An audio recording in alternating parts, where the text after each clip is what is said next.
berbicara fluktuasi, Mas, harga. Nah, itulah, Mas, itulah disebabkan pemerintah itu tidak cawe-cawe dalam harga. Jadi tata niaga harga kedelai itu pure diberikan semua oleh swasta. Pure semua diserahkan oleh swasta sehingga itu harga itu yang menentukan bukan lagi pemerintah kedelai, Mas ya, tapi itu adalah swasta. Inilah tata niaga harga kedelai, itu pemerintah tidak ikut campur-campur tangan. Harapan kami seperti zamannya Pak Harto, zamannya Orde Baru yang benar-benar itu mengerti akan kesulitan daripada masyarakat tempe dan tahu, Mas Bambang. Telah terbit Majalah Ekonomi Indonesia edisi kedua Februari 2025. Generasi milenial mulai mendominasi pasar saham. Untuk informasi pemasangan iklan dan berlangganan, silahkan hubungi kontak yang tertera di dalam video.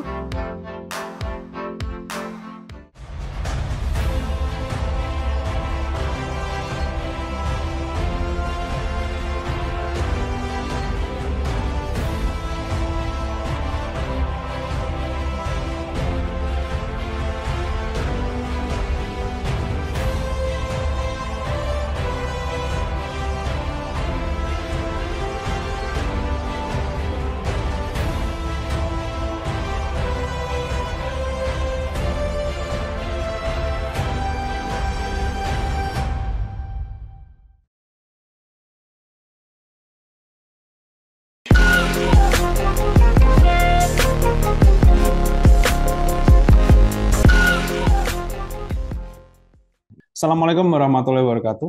Kembali lagi bersama saya Bambang YR Sadono. Sekarang di channel Inspirasi untuk Bangsa, di mana kita akan berdiskusi mengenai hal-hal yang sedang relevan dengan topik-topik saat ini. Dan pada hari ini saya kedatangan tamu yang cukup influential di Indonesia saat ini di bidang yang sedang banyak pembicaraannya seperti itu.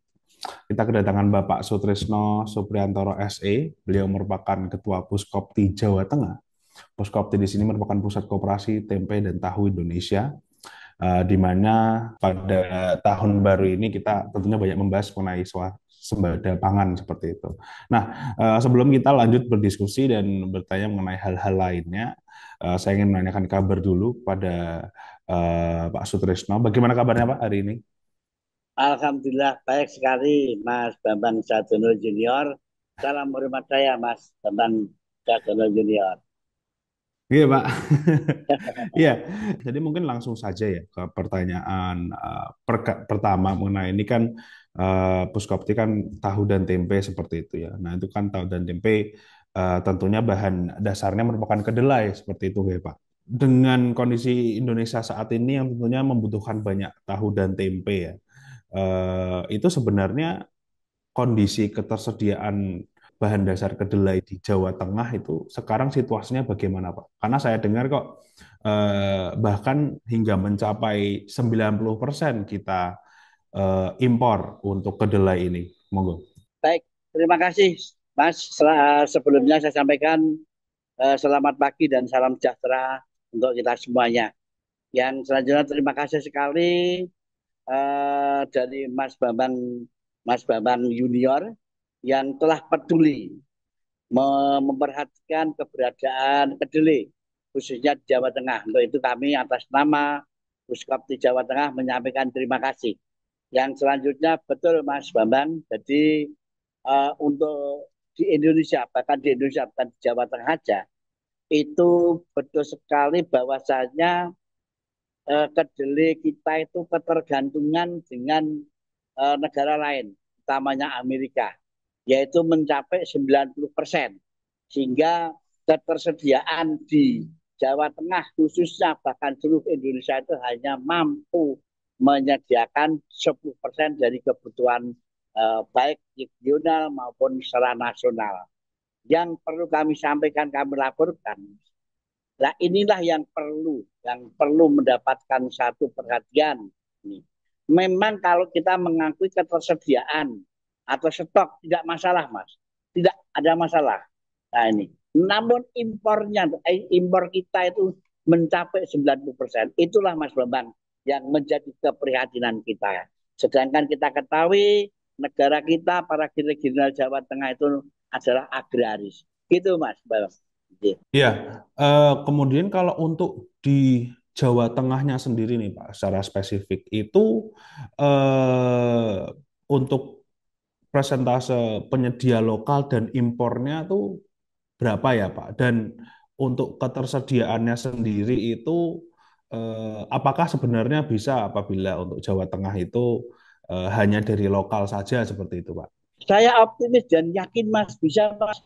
Ya, karena kita ketahui daerah-daerah Demak ya, daerah Kudus, daerah Purwodadi, ya, daerah Sragen, Karanganyar dan lainnya, Brebes. Ini daerah-daerah yang baik untuk tanaman kedelai, Mas. Nah, persoalan sekarang itu yang harus kita kaji itu kenapa petani itu tidak mau menanam kedelai, Mas. Bahkan kita ketahui kalau kita ke Jepara, kita ke Kudus, kita ke Pati, ya di pinggir jalan jualan kedelai godok itu loh, Mas. Coba itu. Wah, ngelus jodoh, Mas. Mas Bambang. Gitu, Mas. Oh iya iya iya, berarti sebenarnya bisa seperti itu ya Pak. Namun petaninya sendiri yang kurang minat seperti itu apa yang dikatakan Pak Sutrisno.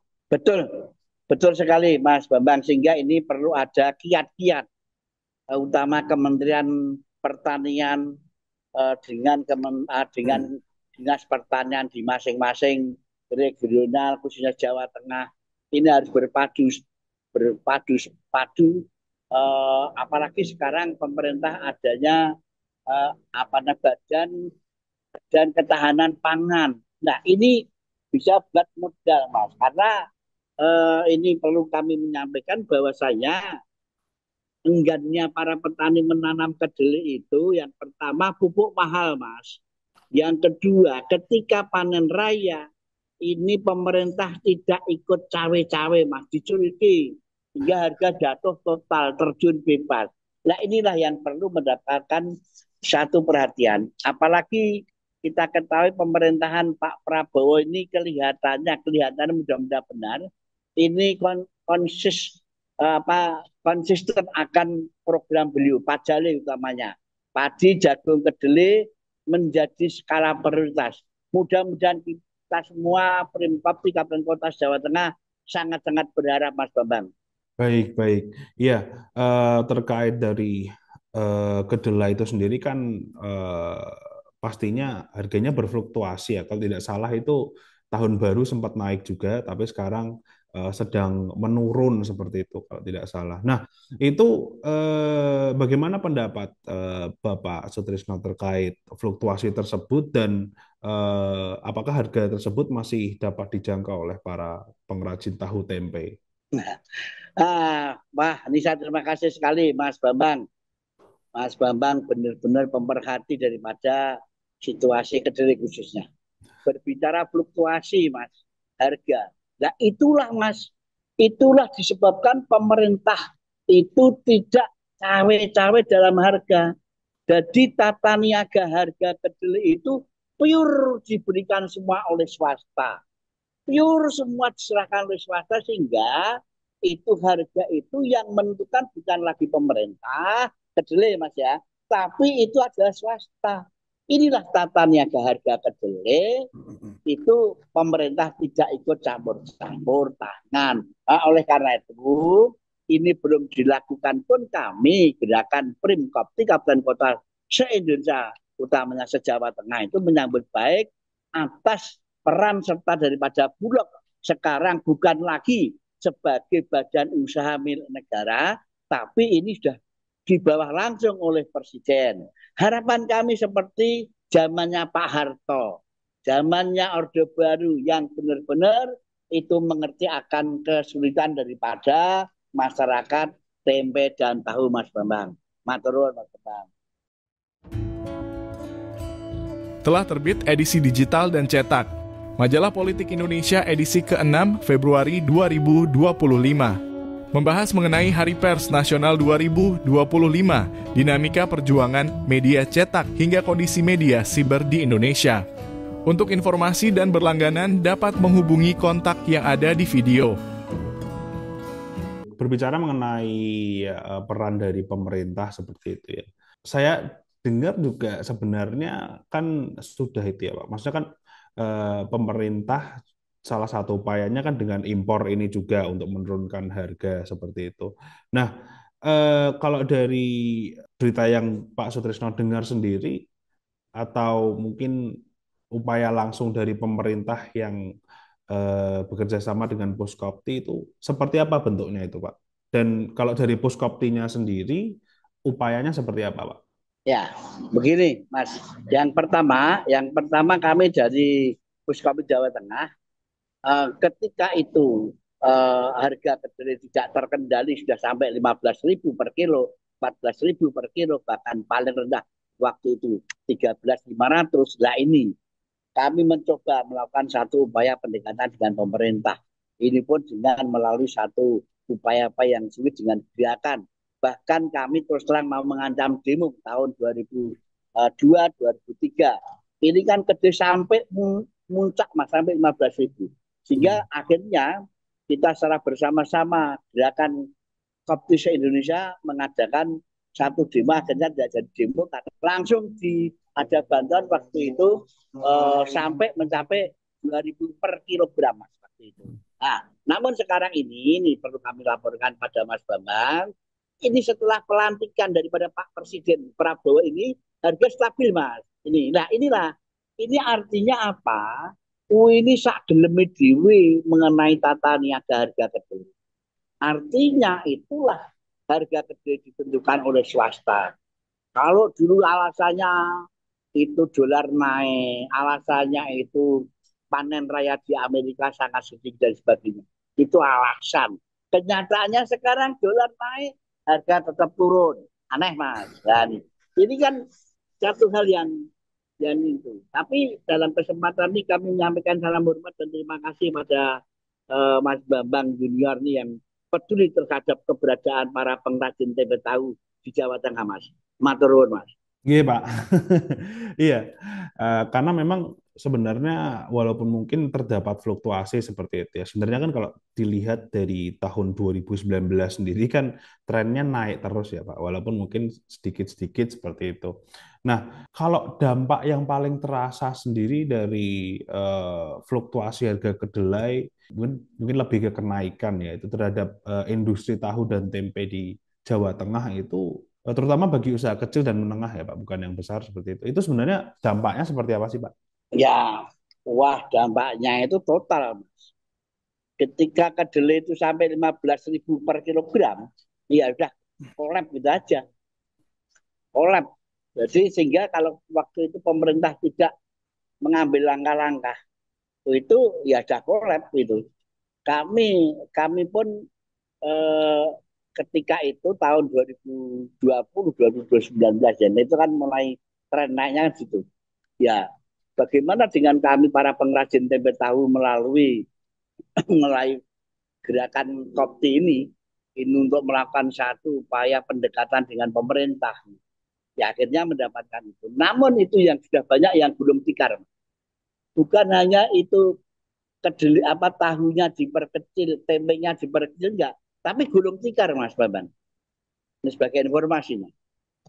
Sehingga ini kami benar-benar melakukan satu upaya untuk membangkitkan lagi, ya, membangkitkan lagi, memberi semangat, memberi pengarahan pada para pengrajin tempe dan tahu. Begitu Mas Bambang.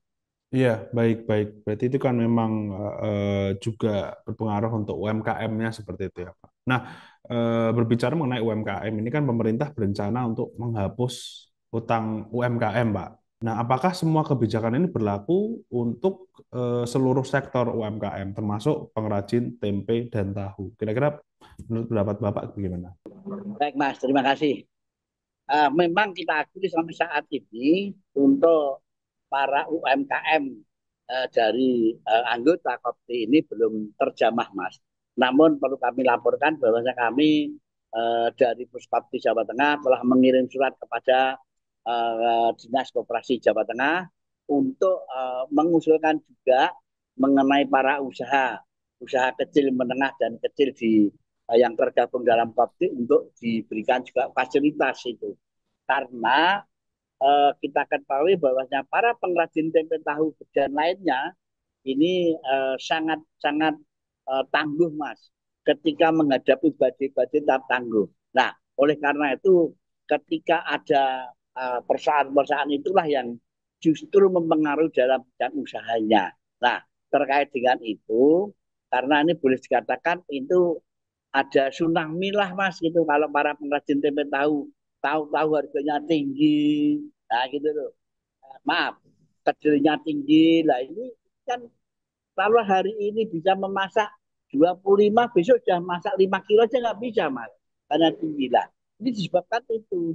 Nah, dan saat itulah mungkin untuk kebijakan pemerintah untuk membantu juga para UMKM yang tergabung di Kopti itu juga dihapuskan atau mungkin dinolkan pinjamannya, Mas. Ini sudah kami mencoba memberitahu kepada Dinas Koperasi Jawa Tengah, Mas. Kami karena terus terang aja kami baru mengumpulkan data-data dari Primkopti Kabupaten Kota Jawa Tengah, Mas Bambang. Terima Iya, kasih. baik-baik. Berarti memang mengumpulkan data-data terkait kriterianya ya Pak, yang bisa melakukan penghapusan utang ini. Kalau setelah Pak Sutrisno mencari sendiri, itu sebenarnya bagaimana Pak kriteria UMKM yang berhak mendapatkan penghapusan utang ini? Apakah ada persyaratan khusus yang harus dipenuhi oleh para pengrajin tahu dan tempe ini, Pak? Nah, ini memang belum ada jalan. Jujur, saya belum lama, Mas, belum lama untuk menyampaikan ini kepada dinas provinsi, sehingga ini mungkin ya baru ya setengah bulan, namun belum. Namun, namun nanti dalam waktu dekat juga akan izin bersurat lagi kriteria apa yang itu bisa mendapatkan fasilitas penghapusan pinjaman. Begitu, Mas Bang. Baik-baik, iya karena kebijakan ini sendiri kan juga baru 1 bulan ya Pak, 1 bulan lebih sedikit kalau tidak salah bulan Januari itu. Dan memang sepertinya untuk sosialisasinya sendiri, kalau dari apa yang saya lihat sih masih banyak yang mengeluh terkait sosialisasi yang mungkin kurang jelas atau bagaimana seperti itu ya Pak. Nah, kalau dari Puskopti sendiri, apakah sudah ada sosialisasi seperti itu Pak terkait penghapusan utang UMKM ini Pak? Nah, belum, Mas.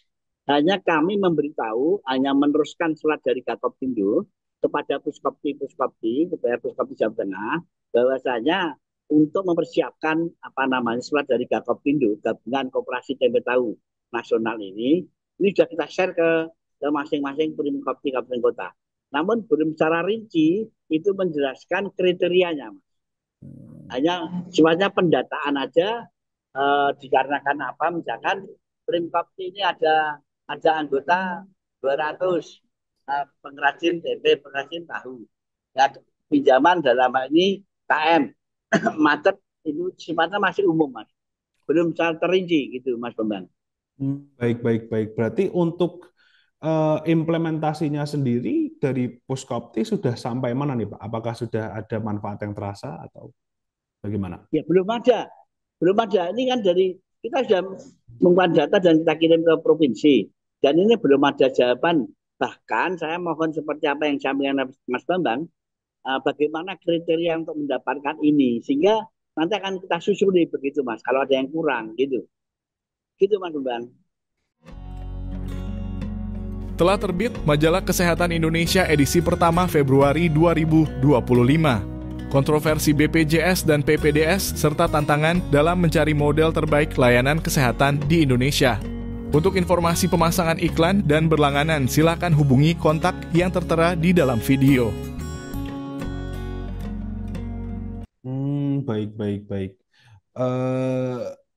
Berbicara mengenai kebijakan lainnya ya Pak Sutrisno. Nah, itu selain penghapusan utang ini, apakah ada kebijakan atau program lain yang sekiranya bisa membantu pengrajin tahu dan tempe nih Pak untuk bertahan dalam kondisi yang sulit sekarang ini? Apa yang diharapkan Pak mungkin? Tentunya kami sangat berharap sekali kebijakan pemerintah itu berpihak kepada para pengrajin utamanya tempe dan tahu. Yang kita ketahui sekarang bahwa tempe dan tahu merupakan lauk pauk yang pokok. harapan kami untuk kedelai ini juga iya Mas, masih banyak lahan yang masih mampu. Bahkan Mas, ini saya melaporkan mudah-mudahan apa yang saya matur di hadapan penjenengan ini didengar oleh beliau, Kementerian Koperasi, Kementerian Pertanian. Sebenarnya di Purwodadi ini ada varian kedelai gerobokan Mas. Yang mohon maaf juga tidak kalah ya kualitasnya dengan kedelai dari Amerika. Mas, kedelai dari Amerika sudah MGO, Mas. MGO. Nah, sedangkan di Purwodadi itu tanpa itu, Mas. Non GMO, Mas. Gitu loh. Bahkan itu penemuan dari kedelai gerobokan itu per hektarnya itu sudah mampu mencapai 3 hektar, maaf 3 ton Mas, per hektarnya. Sudah coba.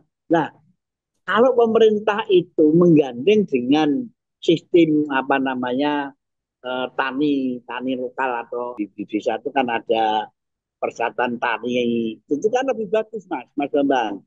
Sehingga ini harapan kami ini bagaimana pemerintah itu memperdayakan back to basic negara kita negara agraris Mas. Nah, back to basic negara kita negara agraris. Yang ini mau tidak mau kalau kemajuan dalam bidang pertanian. Ini harapan kami seperti di Amerika, Mas. Menanam kedelai pakai traktor untuk pakai traktor. Kalau kita kan enggak, Mas, kasihan. Nah, ini kalau maju ya maju dalam bidang pertanian dulu gitu loh, Mas. Harapan kami gitu, Mas Bambang. Coba, Mas Bambang. Baik, baik ya, luar biasa sekali. Jadi mungkin mungkin saya dikoreksi ya Pak, tapi setahu saya kalau kedelai non GMO itu merupakan kedelai yang tidak ada rekayasa genetik, jadi memang lemak jenuhnya lebih sedikit seperti itu ya Pak, berarti ya Pak. Oke. Ya. Kemudian pertanyaan terakhir ini Pak, terkait kesimpulan mungkin ya, sekiranya apa yang perlu dilakukan untuk mengurangi ketergantungan terhadap impor kedelai ini Pak. Mungkin apakah daerah-daerah mana saja yang Pak Sutrisno melihat bahwa sebenarnya kalau dikembangkan ini bisa menjadi pusatnya atau senternya seperti itu untuk seluruh Indonesia bahkan. Selain itu, apa harapannya nih Pak terhadap pemerintah dan mungkin stakeholder lainnya agar industri tahu dan tempe ini dapat bertahan dan terus berkembang seperti itu. Karena kan memang dari fokusnya sendiri sudah terlihat bahwa ya mau nggak mau ini harus dikembangkan apabila mau menggunakan fokus yang seperti ini untuk negara Indonesia seperti Pak. Monggo. Baik, Mas Bambang. Terima kasih sekali sebelumnya. Kemudian sekali lagi apa yang menjadi satu pemikiran Mas Bambang ini dengan Puskopti ini benar-benar sekali lagi harapan kami bisa dengar oleh stakeholder yang ada, utamanya pada dinas koperasi, dinas pertanian, dinas ketahanan pangan, baik itu dinas-dinas Jawa Tengah maupun di kementerian-kementerian, Mas. Jadi yang pertama tentunya ini kami Mas berharap sekali peran daripada pemerintah. Gitu. Yang pertama kami sangat mengharapkan peran serta pemerintah terhadap kebijakan tata niaga harga kedelai. Ini pertama ini kali. Sambil nanti itu harapan kami pemerintah membuat satu upaya untuk tadi saya kembali saya matur tadi untuk bagaimana pemerintah itu mensponsori membuat satu apa namanya uh, proyek apa namanya uji coba gitu loh Mas. Artinya di Jawa Tengah itu masih sangat memungkinkan ketika itu bekerja sama dengan Nyun Sewu kalau kita ke Blora itu kita lihat banyak tanah-tanah yang belum ditanami kembali jati. Kenapa nggak kita tanami kedelai dulu? Nah ini oleh karena itu harapan kami bagaimana pemerintah ini untuk berani dan memberikan satu dukungan, dorongan kepada para petani untuk menanam kembali. Tentunya ini pemerintah harus ambil di depan, Mas. Artinya masalah pupuk ya dimurai pupuk. Terus habis itu nanti pemerintah itu juga ketika panen raya, Mbok, yo ada blok dia beli.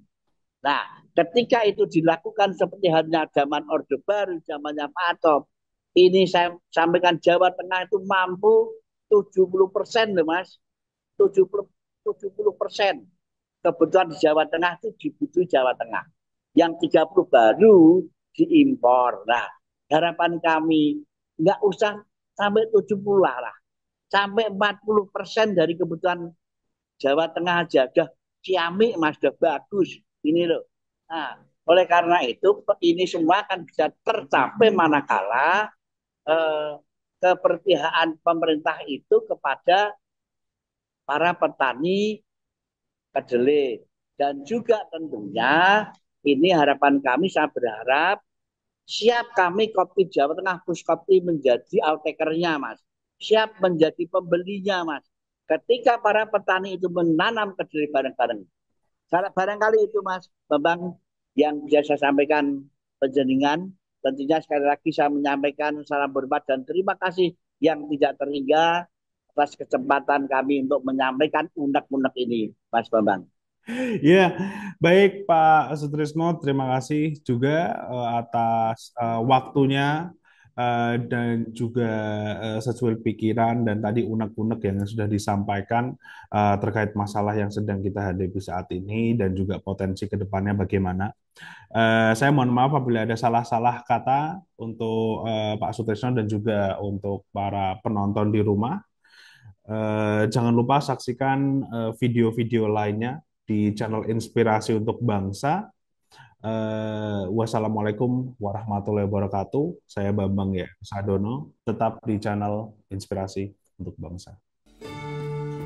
Telah terbit Majalah Kampus Indonesia edisi keempat Februari 2025 dengan topik utama fenomena UT, siapkan IT dan dosen untuk 1 juta mahasiswa. Untuk informasi pemasangan iklan dan berlangganan, silahkan hubungi kontak yang tertera di dalam video.